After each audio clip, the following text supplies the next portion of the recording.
ఇప్పుడు ధర్మరాజు పుట్టేశాడు.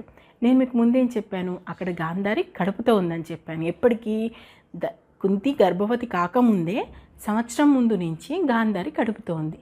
గాంధారి 2 సంవత్సరాలు అవుతుంది, 2.5 సంవత్సరాల దగ్గరలోకి రాబోతుంది. కానీ అప్పటికి కూడా ఆమెకు సంతానం కలగదు. అంటే ఆమె గర్భంతో ఉంటుంది కానీ పిల్లలు కలగరు. దాంతో ధృతరాష్ట్రుడు ఆమెను ఎన్ని మాటలు అనాలో అన్ని మాటలు అంటాడు.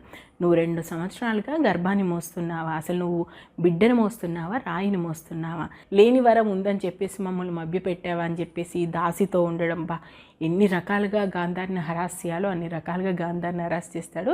దాంతో ఆమె ఫ్రస్ట్రేషన్ తట్టుకోలేక విపరీతంగా తన కడుపు మీద తానే బాధేసుకుంటుంది.